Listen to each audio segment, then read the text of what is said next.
Investigating officer ఎవరైతే ఉందో వారిని కలిసి హైకోర్టులో తర్వాత 2 విషయాలు అడిగినారు. మీకు తెలిసిన విషయాలు చెప్పండి, తర్వాత డాక్యుమెంట్స్ ఇవ్వండి. డాక్యుమెంట్స్ అన్ని కూడా గవర్నమెంట్ తో ఉంటాయి. తన దగ్గర ఎందుకు డాక్యుమెంట్స్ ఉంటాయి? ఆ అన్ని డాక్యుమెంట్స్ గవర్నమెంట్ దగ్గర అవైలబుల్ గా ఉన్నాయి.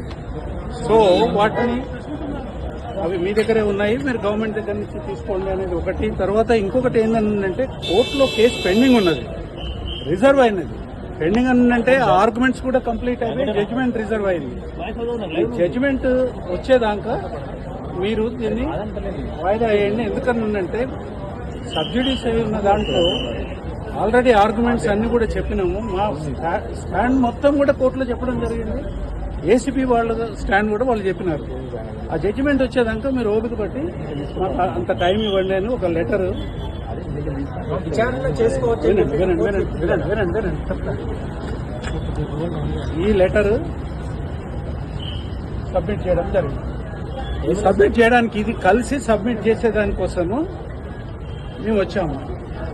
తర్వాత అడ్వకేట్ సహాయకుడిగా రావడం అనేది ఫండమెంటల్ రైట్. అక్యూజ్డ్ కి అడ్వకేట్ సహాయకుడిగా పోలీస్ స్టేషన్ లో రికార్డ్ అయ్యే ఏదైనా సరే అసిస్టెన్స్, అడ్వకేట్ అసిస్టెన్స్ అనేది చాలా ఇంపార్టెంట్. అది ఫండమెంటల్ రైట్, రాజ్యాంగం ప్రసాదించిన హక్కు. ఆర్టికల్ 21 కింద రాజ్యాంగం ప్రసాదించిన హక్కు. ఫెయిర్ ట్రయల్, ఫెయిర్ ఇన్వెస్టిగేషన్ అనేది రాజ్యాంగం యొక్క హక్కు.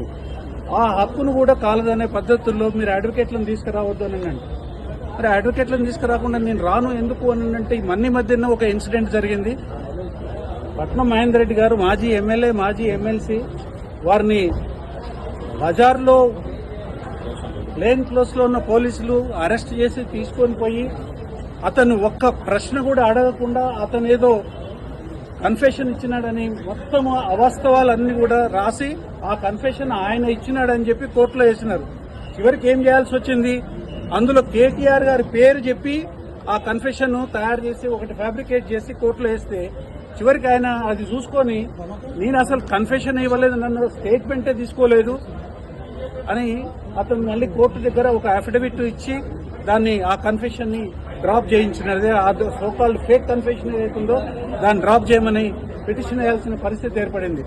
ఇవాళ అది జరగకూడదని ఏమున్నది? లోపలికి పోకుండా వస్తే అది ఏసీపీ విచారణకు అగెన్స్ట్ కదా? కాదు, అడ్వకేట్ వెళ్ళొచ్చు. కోర్టులో అనేక సందర్భాలలో ఇట్లా రిఫ్యూజ్ చేసినప్పుడు మేము కోర్టుకు పోయి డైరెక్షన్స్ తీసుకుని అడ్వకేట్ అసిస్టెన్స్ విచారణ సందర్భంలో ఉన్నది. ఎందుకనంటే ఒత్తిడి చేయకూడదు, తర్వాత లేనిది రాయకూడదు, తను చెప్పంది కూడా చెప్పినట్టుగా రాయకూడదు. వీటన్నిటికీ అడ్వకేట్ అసిస్టెన్స్ అవసరం. విచారణకి పోయి కోఆపరేట్ చేయడానికే కదా మేము వచ్చింది ఇక్కడికి. వాట్ నెక్స్ట్ అనేది వాళ్ళు చెప్పాలా. వాట్ నెక్స్ట్ అనేది ఇప్పుడు మేము ఇవ్వాల్సిన లెటర్ మేము ఇచ్చినాము. మేము తను స్వయంగా వచ్చి ఇచ్చేదానికోసమే తను వచ్చినాడు. మరి తనను అలో చేయలేదు, అడ్వకేట్లను కూడా అలో చేయలేదు. ఏం అవసరం అండి? ఒక అథారిటీకి లోపలికి రానిస్తే ఏంటి ఇబ్బంది? ఒక మాజీ మంత్రి, ప్రజెంట్ ఎమ్మెల్యే లోపలికి రానిస్తే ఏంది? ఒక అడ్వకేట్ కూడా లోపలికి రానిస్తే ఏంది? ఏసీబీ ఆఫీసులో కూడా ఎంటర్ కానియకుండా బజార్లో నిలబెట్టి అవసరమా ఇది? మేము ప్రాధాయపడ్డాము.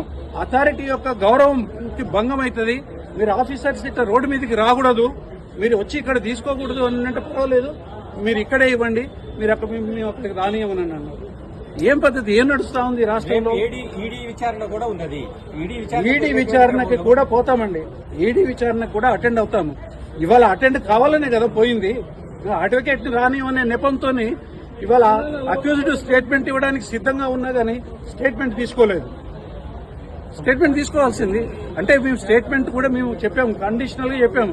ఈ జడ్జిమెంట్ వచ్చిన తర్వాత మీరు విచారణకు పిలవండి. Please subscribe to the channel and download the Politicos app from the links in the description.